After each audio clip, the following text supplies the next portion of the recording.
לא יקק וביורח בלילה.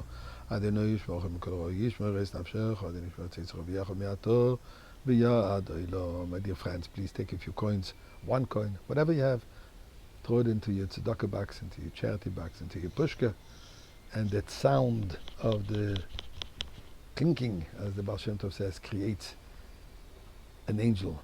And may this already be the angel, the ultimate angel which is joining us in the imminent redemption with Mashiach. Yesterday we spoke about the Arizal, the holy living ark. The Ari Halodesh, the Ari Chaya was like the Aron Halodesh.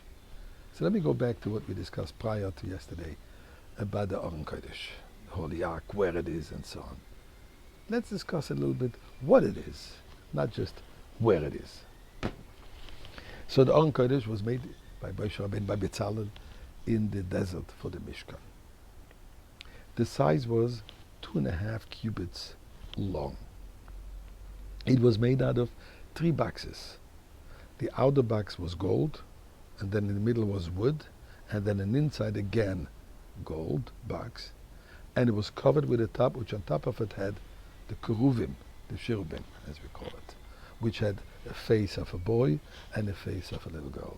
They were facing each other, which this represented the closeness. The boy and the male and the female, the boy and the girl, represents God and us, our relationship, our close relationship. In fact, there's a very interesting medrash that says that when they were facing each other, it represented we are close with God and God is close to us.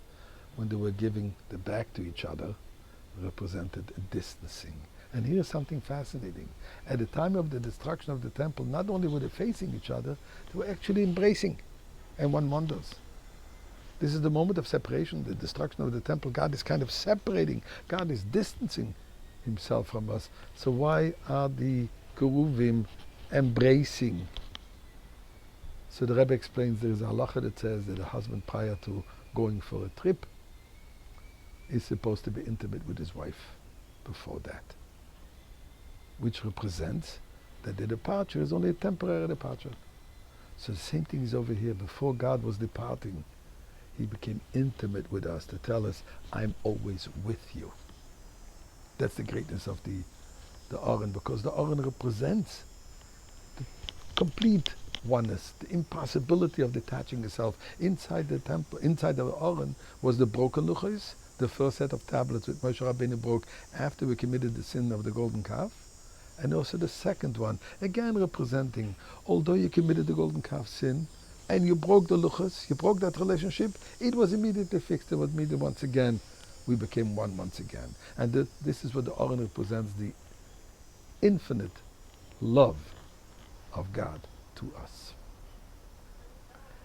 You might wonder how heavy was it.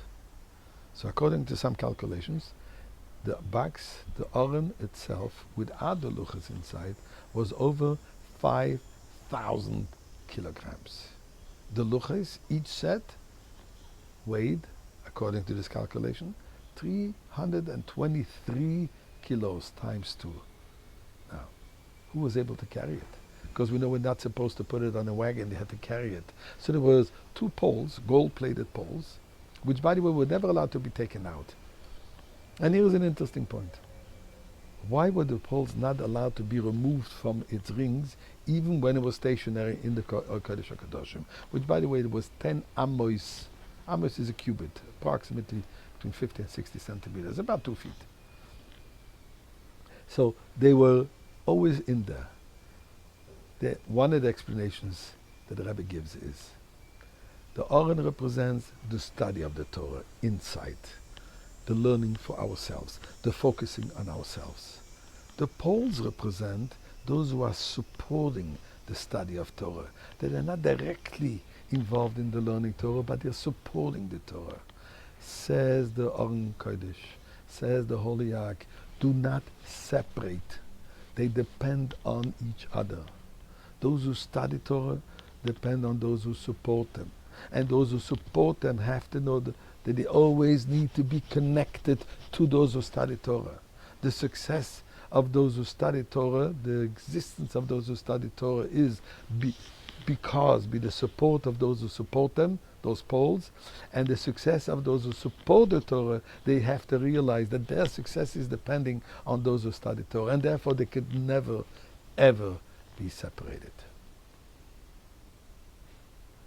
So may God help us that this Aron Halodesh, which was a miraculous existence, in fact, when they had to transport it, it says it was impossible to pick it up. They couldn't lift it. So how did it happen? Miracle happened. Not only did it lift itself, but it even lifted those who were supporting it. So Eibishter, we've been supporting the Torah for all these years. We've been studying Torah for all these years. It's time for you to lift us straight into the Beis HaMikdash, and the Aron Halodesh will reappear from wherever it is presently.